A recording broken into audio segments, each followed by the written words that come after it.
It's almost Labor Day, which means we're nearing the end of summer and the 100 deadliest days for teen drivers, which began on Memorial Day. Yeah, for parents handing over the keys to a teen driver, it can be scary and stressful. And Sky Fox Traffic's Katie Beasley sat down with a man who's using his story to try to help keep other teens safe. Katie? Yeah, listen up, parents here. Tim Hollister is an author from Connecticut. He lost his 17-year-old son, Reed, to a wreck nearly 12 years ago, and he spent that time turning his tragedy into tougher driving laws. And now Tim hopes to share his knowledge with both parents and teens in his book, Not So Fast.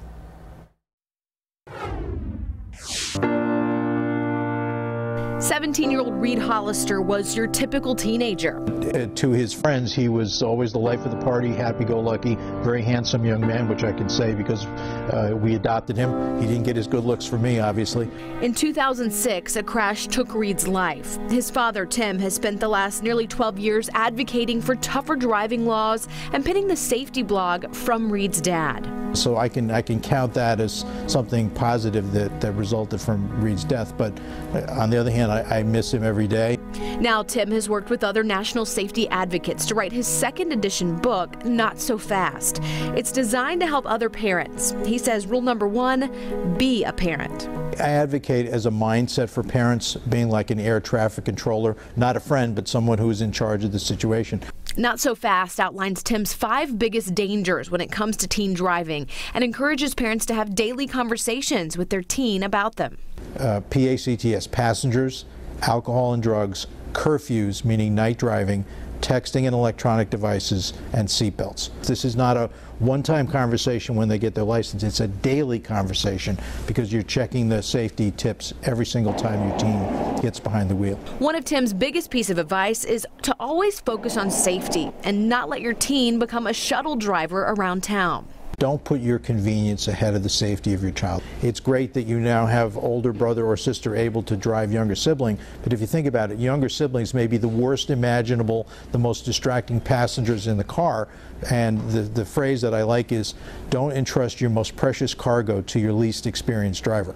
To help get everyone on the same page, Tim suggests coming up with a custom parent-teen driving agreement to set rules, consequences, and rewards. A teen driving agreement is an opportunity for parent and teen to sit down across the kitchen table and customize the rules. After 12 years of grief and healing, Tim hopes other parents take their responsibility maybe a little more seriously than he did 12 years ago.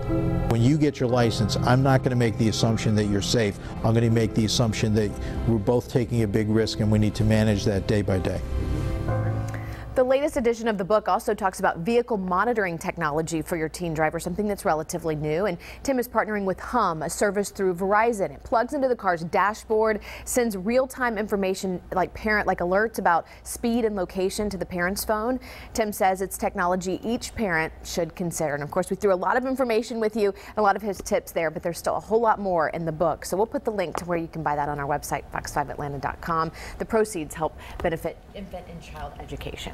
Interesting stuff. And I bet a lot of parents say, well, you know, my kid's safe or whatever, but according to the book, there's no such thing as a perfectly safe teen driver. And I thought this was interesting. Tim says it doesn't matter if your teen is an honor student, never been in trouble, Girl Scout, Boy Scout. Research shows that the human brain is not fully developed until about 22 to 25 in that range, and that the last part to develop is actually the part that perceives risks and avoids danger. So biologically, there is no such thing as a safe teen driver, which he says is something parents really need to keep in mind. Indeed, they do. And as a dad who will have a 16-year-old not that far down the road, pass this along right to you. Yeah, there you go.